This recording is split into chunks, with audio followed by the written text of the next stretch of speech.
welcome to Dream It, Dare It, Do It, Live the Life You Want. I'm Jasmine, your host, direct from Quebec, Canada, Laval, in a pretty gray day today outside, but that's okay. And I want to thank you all, first of all, for listening in. If this is your first listen, this occurred to me. If this is your first listen, we're not going to give you any information here. We're actually just having a conversation, and it's all about having a good feeling. And my guest today is Danielle Hogan. Hi, Danielle. Hi, Jasmine. How you doing? I'm doing great. How are you doing? I'm good, thanks.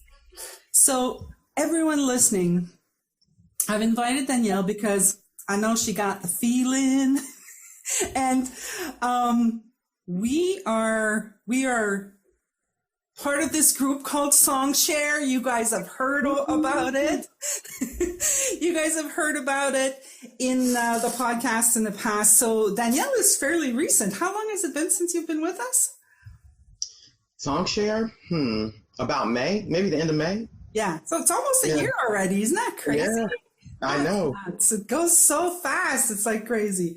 So Danielle is one of the newest, but she's recruiting a whole bunch of people to come to come to Song Share, and that's how we met.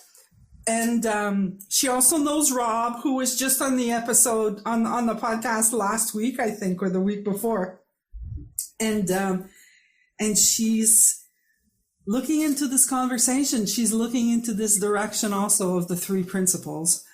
And really, we love the words, the three principles, which are mind, thought, consciousness. But the fact of the matter is, it's just about being in a good feeling, in being like, I've lived my life, most of my life, thinking it has to be hard for it to be valuable. And I've discovered that that's not true. And it's because of this understanding that I've been looking into since 2011, And so I'm asking Danielle, are you living the life you want? Look at the big charge question. Are you?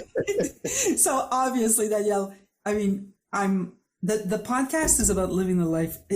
I really love living the life that you want, and not living the life that you think you want, but to live the life that you truly want, that makes your heart sing.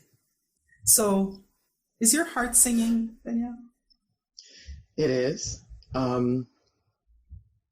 It's interesting because I was resonating with what you said about you always thought living a meaningful life had to be hard.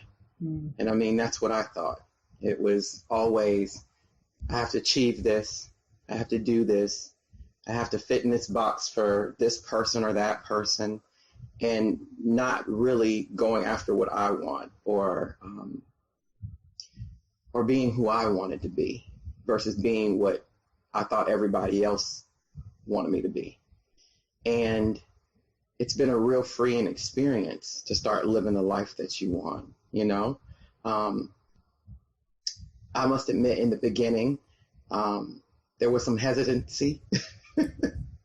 Like, okay, do I really want to live the life I want? What if I do this and everything fails? Or what if I, but I've loved going after what I really want. And first I had to figure out what I wanted because I never really had thought about it. I realized that all this time I was doing what everybody else wanted and what they thought of me. And although it's an ongoing process, it's becoming more second nature to me to live the life that I want. And it's okay if people don't agree with it, So let me ask you, well, first of all, I would like you to introduce yourself to the people, just because I just jumped right in, but if you can just tell people where you're from, maybe where you're from, what you're up to right now. All right, absolutely. So I'm from Atlanta, Georgia. I've been there I since didn't even know that. Yeah, I was there since I was 3. So all my family, they're in Atlanta. Currently, I live in Florida, though, maybe about an hour and a half from Orlando, that Melbourne, Florida area, Cocoa Beach area. They call it the Space Coast area. Okay. And if I think about all the labels I wear, that's what I call them. I'm a wife. Yeah. I'm a mother, daughter, sister. But at the heart of everything, I've just found out that I'm love. I'm just created from love. And it's important for me to live in that and to be that and to share that with others. Listen, I totally get you because I really truly believe that too. I truly believe that I am love first and foremost. But let me ask you, what do you like if you had to describe what love was, what is it to you? For me, it's love of self. It's honoring myself. It's being true to myself. It's taking care of myself. And that's been a hard one for me. But I'm getting better. I'm not exactly where I should be yet, but I'm getting better. It's knowing that I'm enough.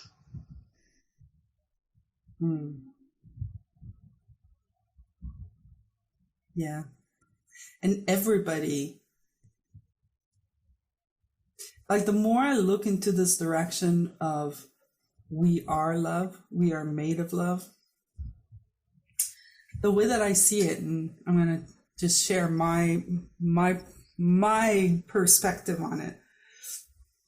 I think that when we were first born, we were just this pure ball of energy. Like I look at my dog and I think my dog is just like, she's just a ball of love on legs, going around. And then we had thinking, we were afraid of something. And then we made up something like, to protect ourselves because we were going to get hurt or something like that. And then something else happened. And then we covered that up, on top of that and on top of that. And then you turn 50 and all of a sudden you're like, wait, where the heck am I under all of this? where did I go, And what I love about this understanding is that I'm able to now detach from the thinking, detach from what I made up at a certain time in my life where I was afraid, I was vulnerable, I was weak. I don't like the word weak, but I was, in a place where I couldn't handle whatever was coming and I had to create stuff on top of it. And I think that this understanding and that's what I'm wondering if that's your experience too. It's like at one point you see something and you kind of go, wait, I don't need to do that no more. And just like, you kind of like toss it. You're like, wait, what did I just do there? And, people think that it's from outside, I'm no longer going to go this way. No, it's inside. There are things that we do from within, like I can see myself, protect myself. Sometimes something happens and I can feel the protection inside of me coming up, and I'm just like, wait, hold on, what's going on? I don't need to protect myself. I'm totally confident here. I'm happy. All is well, So what do you hear in all of that? So it's funny because last night I was in a group and talking about how I'm feeling so unattached to everything. And then today, right before you and I got together, actually, I was in another space and they were talking about unattachment and attachment, which is ironic. And so now we're talking about it, but yeah, I'm dealing with that now a lot. So I was just sharing with them how it's interesting because I always associated connection with attachment. Like in order to be connected to some person or something, there had to be an attachment. And lately I'm feeling real unattached or detached. And I was like, oh, this is new. This is different, because even though I'm feeling unattached and detached, I still care. So it's not like, because people were thinking and even saying it to me, oh, well, you're so detached now. You're so like it's a bad thing. And I was floored by that at first, because I was thinking to myself, okay, well, you're saying that like I don't care, or like I don't still love you, or, I care or I love you, but I'm just not so attached to the outcome of things anymore. And I didn't know both of those could exist at the same time. You can be unattached and attached, but you can still care and feel connected too. So that was new for me. Yeah. Yeah. I remember having the insight. This was years ago. It was because I've been single for a little bit. And so the process of my journey into singlehood was like when I first became single, there was a lot of sadness, and it was a lot of sadness on the fact that I wasn't with someone. So it was kind of like, you're single, you're alone, and therefore it means, and there was like a series, and it was pretty freaking big, and like I could say, for 9 years I cried because this whole thing, until I got the insight that all that wasn't true, and that the matter of fact is, I'm actually enjoying my being alone. It actually fills me, in the sense that I need time, because when there's people around, there's like a lot of thinking, right? And that generates thinking in me. And I'm very mental. I'm a very head-oriented person. Like if you look at my business, it's all head. Well, when I'm around people all the time, can't hear myself no more, right? And like I saw that. And then I saw that there was a lot of sadness around, oh, well, I don't have any friends anymore. Like, because I didn't see them as much, right? Because when you're in a couple, well, you've got your couple friends, right? When you're single, they just, oh, I can't ask Jasmine, she's single. And, like there was this whole thing going on. And I thought that because I didn't see them, that I couldn't be connected to them. Like whenever, like if I hadn't seen them in 6 months, when I saw them, I couldn't tell them what was going on with me, because I was like, well, you don't know. Well, yeah, of course they don't know. Just tell them what's going on, but I had this misunderstanding that I thought that, okay, well, in order for me to tell them what's going on with my life, I have to talk to them all the time. If I don't talk to them a long time, then we're not connected anymore, and therefore I can't tell them, And then I saw that it wasn't them that weren't, like I thought we weren't connected, but I saw that it was me that was unplugging from the relationship. Like I had this visual of this big, two friends, there was a plug, we're connected, and I was the one pulling the plug out of it.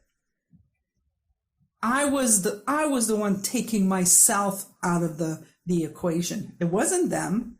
When they'd call, they'd ask, so what's going on there? And they'd be like, nothing much. It's nothing really. That's totally changed for me.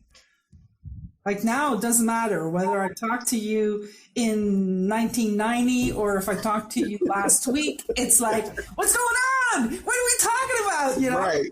Right. No, I totally agree with that. And Jasmine, it's cool you sharing this, because I have been exactly the same way.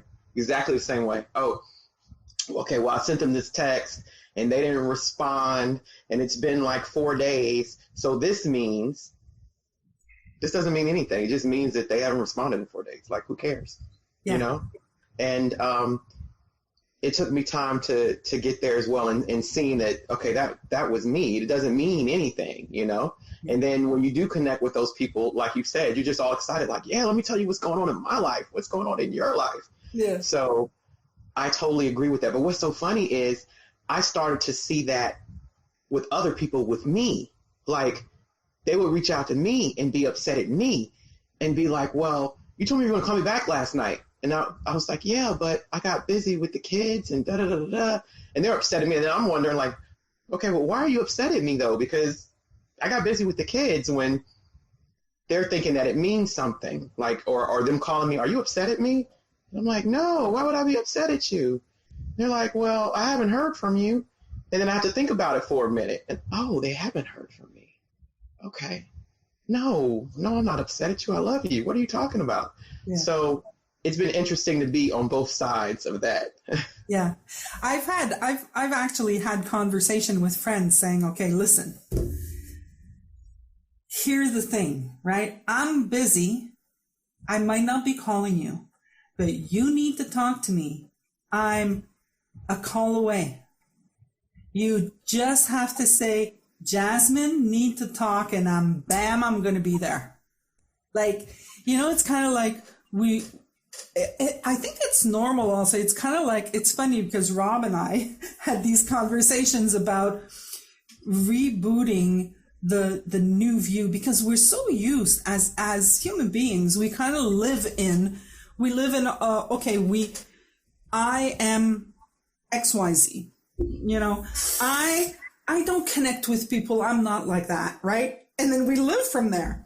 But being in this conversation, it's about the moment. It's about the moment. What do I feel now? What do I feel now? What do I feel now? What about now? What about now? Right. And it's like, you don't have to say, yeah, but last week or in 1974, I made up that I was going to be like this.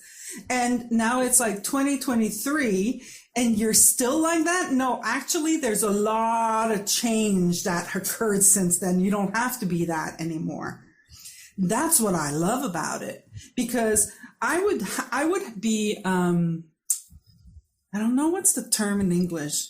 I would get angry fast, like, because I just didn't know that my thinking wasn't, it was just thinking. That wasn't what it was. I didn't have to react to it. I could just look at it and go, oh, my intellect really doesn't like that. I don't have to react. And I totally forgot where I was going with that. What was I saying? Your intellect doesn't have to react with that. Yeah. So it's kind of like, oh, I used to be angry. I used to get angry, right? And then I'd say bad things, and then I'd decide, okay, well, I'm not going to forgive that. That's it. Not forgiving it. You did this. I made up this. I didn't know I was making it up. You did this. I made it. It means this. I'm not going to talk to you anymore. And then the person would come up and I'd be like, oh yeah, I have to be angry at this person. Okay, no, I'm angry.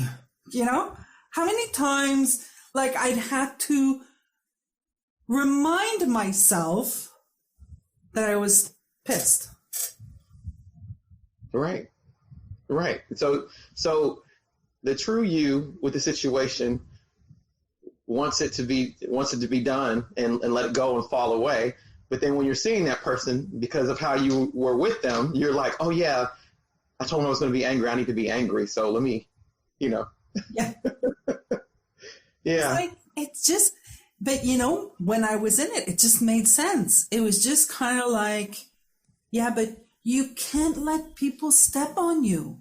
They made you mad. You gotta stand your ground.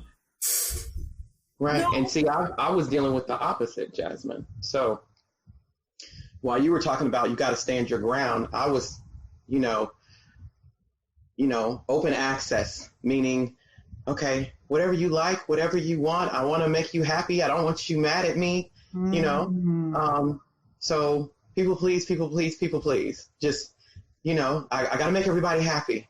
I can't have anybody upset, whether they're upset from being stressed out, mad at me, sad, whatever it is, I got to fix it. So it was just constant to where I couldn't understand why I was depleted all the time. And like I'm walking around empty because I've given it all away, So, yeah, that was my experience with it. There's a feeling, I don't know if it came for you, but for me, there was a feeling of being trapped. Absolutely. Like it was, how can I be trapped in my own self? Like it has to be because of him, has to be because of her, has to be because of that. And doing that made me feel even more trapped. Right. Trying to make it make sense. I feel trapped because of this. I feel trapped because of that. But it's every other reason other than what you're thinking. Yeah. Yeah. I talk a lot about this with people, not just on the podcast. I talk a lot about this, and a lot of people are like, but like we've got these conversations about, I don't know, people hurting you, and then people are like, yeah, but you can't let them hurt you. That's true. I mean, you don't let people hurt you physically, for sure, but emotionally, I think there's something that can be done. It's so funny because I'm telling you this and I'm in my mind, I'm like, yeah, but if somebody's being, emotionally abused, that's not the same. I'm having my own argument with myself about what I'm saying right now. Right. It's just crazy. It's funny how thoughts work, right? Yeah. Yeah. Yeah. And I'm learning that I don't have to choose that, I don't have to choose to be upset about something. I didn't know I had a choice. Because before I'd just be upset about it. You know what I mean? Whether you're pissed, whether you're sad, whatever it is, life is happening to me. So this is the response. So now I realize, I have a choice. I don't have to be pissed over this. I don't have to be sad over that. It's okay.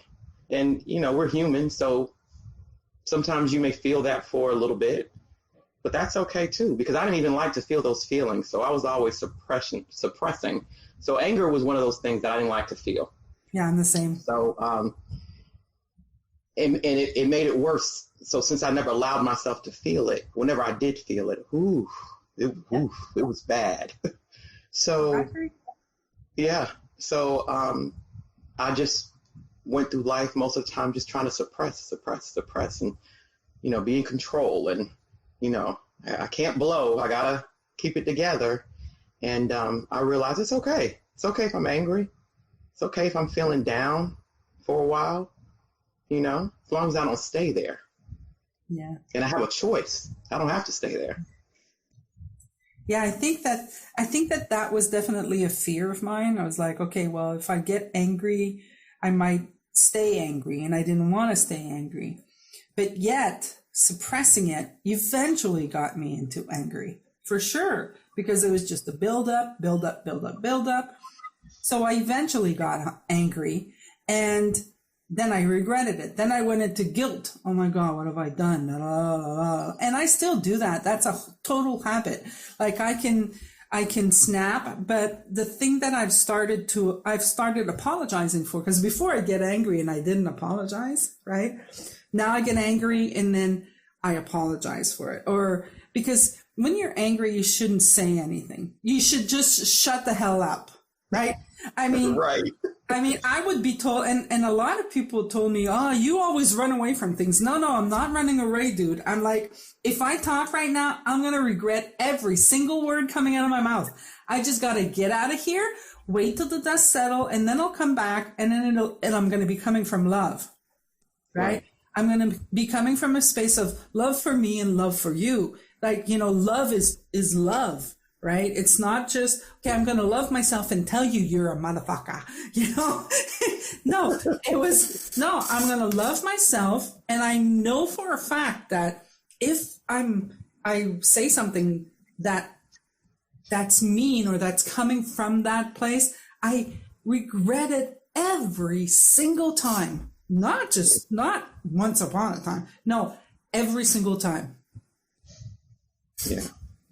Yeah. No, I understand that. And it's interesting because there's times when people have told me that I run away too, but I would be running away to avoid. Okay. So instead of running away or getting away because I don't want to say something that, I'll regret, I'm running away to avoid it getting to that point, period. Like, oh, okay, I feel myself getting angry. Let me go. Or if they're getting angry, oh, well, they're getting ramped up. I don't know what's going, you know what? I'm getting out of this situation. Let me just go.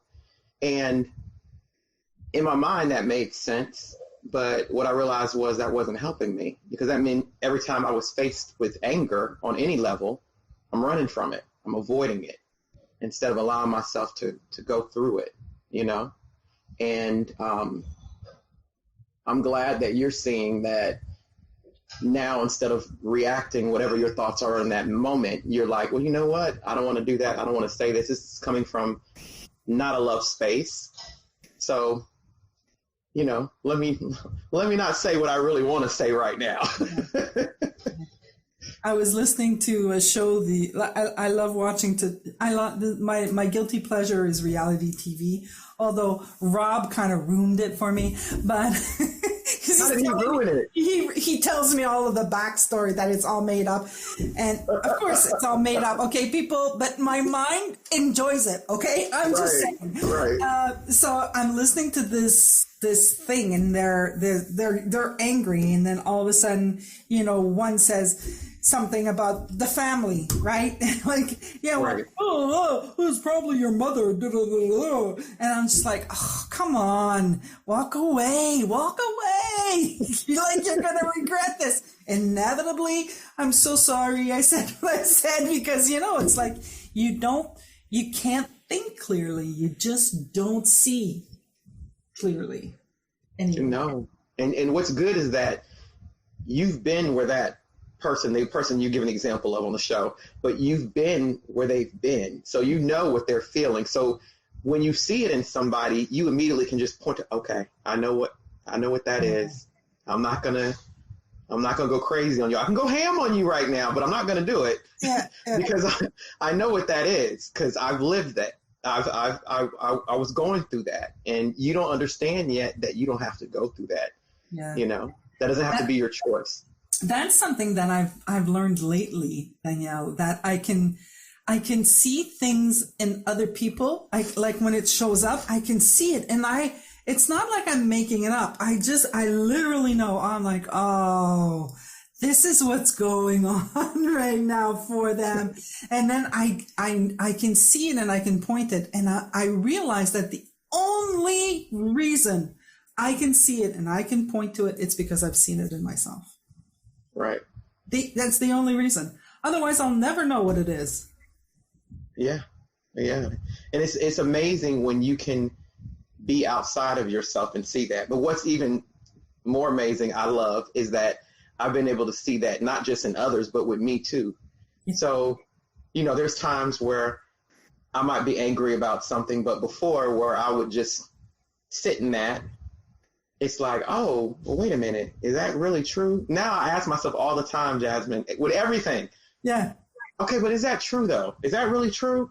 And kind of sit with it for a minute. I love Whereas it. Before, it was all true. Okay, so Danielle, I'm gonna pick at you, okay, right? Because you're a people pleaser, right? So you're a recovering people pleaser. Right. Okay. And so what is the thing that you're seeing? Like, where's your challenge right now, like that you're encountering because of that habit of you trying to please? Like, where has been your biggest challenge? For me, my biggest challenge was creating boundaries. Mm. You know, I was people pleasing ever since I was a kid. So when you're going through all your life doing that, I lacked boundaries, you know, and knowing what I wanted for me and myself.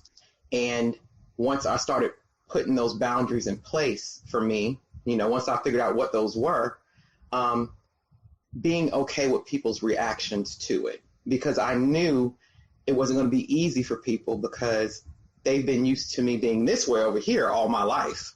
And now Danielle has boundaries, and they were just like at first, like, you know, where's nice Danielle? Where's, you know, what's going on with you? And, you what's know, your problem, man? Right. You're different, or why are you acting this way with me? Or, you know, and I had to explain to people over and over. And at first it was funny, Jasmine, because I wanted to instantly take offense to it. Like, well, why are you acting like this with me? I finally have some boundaries. I'm getting healthy. This is what I'm supposed to do. What's wrong with you? And then I had to think about it for a minute, like, oh, they're not used to this, Danielle. They have to adjust to this. So I had to let them know, okay, well, yeah, I have these boundaries in place, but that doesn't mean that I'm upset at you, or, you know, we're not friends anymore, or I don't love you, or, you know, it just means that I have to have boundaries for me in order to respect who I am. You know, it's just part of self-love. And for people that have never had a problem with boundaries, at first they couldn't comprehend it. They didn't understand that, you know, and they associated me with people pleasing as, well, you're nice, sweet Danielle. Like, you've always been this way. This is what you're supposed to do, you know? And it was like, I can be nice and sweet Danielle, but, you know, I can still respect who I am at the same time. That's beautiful.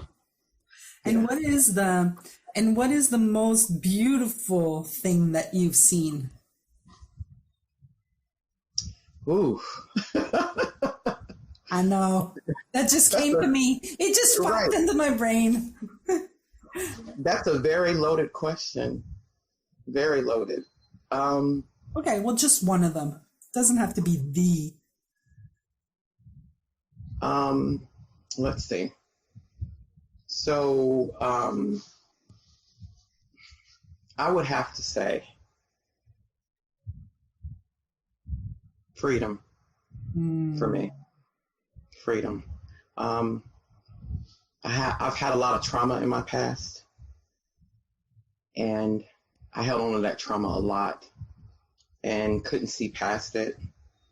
Thought that because I was functioning in my life, you know, that I was okay. Like, oh, I'm still going to work. I'm still taking care of my kid. I'm okay. But really, I wasn't okay. And it was just like a weight. And I just assumed, okay, this is just what life is supposed to be for the rest of my life. At least I was looking at it like, well, at least I can get up, I can go to work, I can take care of myself, I can take care of my child. Some people can't do that going through trauma. So if this is the best that it is, I need to be grateful for it. I need to be happy with it. I didn't think life could continue to get better with that weight being lifted off of me. And the freedom that I've received to know that, no, this isn't it, Danielle. You know, dream it, dare it, do it. This isn't it. You know, that, like, you're just getting started. Life can be so much better, you know? And once I knew that and that weight was lifted off, yeah, I feel like I can fly now. Love it. That's gorgeous. I've seen, you know, like you said that you had a lot of trauma in your life. One of the things that I saw for myself is that I had trauma in my life, and I qualified it as not trauma. I was like, hey, listen, people are going to war and they're dying and they're getting their limbs cut off. And there was like I had this whole story of what trauma should be, and what I was going through was not it. Right. Well, that's not true, because that's my trauma. right? And the moment that I recognized it, I was actually able to release it and start seeing something else, and start seeing, oh, wait, actually, it was. And okay, it's okay now. I'm okay. I don't have to keep it alive, Yeah. Yeah. And it's amazing how we go and we shrink what our experience has been with trauma. Because I was doing the same thing. Yeah. Well, like I said, okay, well, I've been through this, but I'm functioning and doing better than this person who's been through this. So, what they're going through is worse, and my trauma is not that bad. So I don't need to complain about it, or I don't need, Yeah. And it shouldn't be like that. Like you said, when you're getting past your trauma, it's not a comparison, Yeah. It's your journey and what that looks like for you, going through healing. And one thing that you just said also is like, it's not even about complaining, like if anybody's going through something right now, it's not about complaining. It's about getting it out of your head, getting it out of yourself. Just speak, let it go. You have to let it go. Don't keep it in, because that's how you get the freedom. Right. And I'm going through what I've gone through with being coached by Rob. Yeah. It made me realize how important it is to have a safe space. Yeah. To heal. I went through a lot of things, and I didn't have that safe space. Whether it was therapy, whether it was talking with friends, everybody meant well, but it wasn't that safe space where I could really be okay, where I would really feel like I was okay. Yeah. If anybody's listening that's wondering what a safe space is, or actually that's not true. The people who need a safe space know what a safe space is. If you're someone that wants to give a safe space to somebody else, I'm just going to say, listen, and don't say anything. Just listen and be there and just get them. Don't have to add your thinking to it. You don't have to fix them. You don't have to correct them. You don't have to do any of that. Just let them hear it for themselves, That's my two cents. What about you? What would you tell somebody? Let's say somebody wants to be a safe space. What would you suggest to them? Oh, definitely listening. You were spot on with that one. I was like, yes. and listening isn't always what we think it is. I've learned that, I thought I was a really good listener. When I thought of listening, it was hearing what somebody said, getting all cerebral with it, processing it, and then letting them know that I heard what they said, or if they wanted my opinion or whatever it was. And then I realized that's not what real deep listening is. And I was like, oh, I'm a sucky listener. All this time I'm thinking I'm great, popping my collar. Oh, I'm a great listener. Everybody tells me that. And then I'm realizing, no, that's not what listening is. And just what Jasmine said, just be a good listener. Just sit and be present with them. That's the most important thing that you can do. Sit and be present. Wow, very cool. Danielle, guess what? Yeah. We've done it. It's done. I think we even busted our 30 minutes. I didn't really look at the time, but I'm pretty sure we busted. I've had a great time, Jasmine. Same here. We had a beautiful feeling. Yes. A beautiful feeling. So is there any place, like, let's say somebody wants to talk to you. Let's say somebody's was like, oh, I like her. I want to talk to her. How do they do that? They can reach me at Danielle, DANIELLE Danielle Hogan @gmail.com. Okay. So Danielle. And if they prefer Facebook, they can hit me up on Facebook too under my name, Danielle Hogan. Okay, great. I'm going to put your Facebook link in the description, so that way they can, if they want to reach out to you, they'll just reach out to you there. Well, thank you so much. I appreciate that.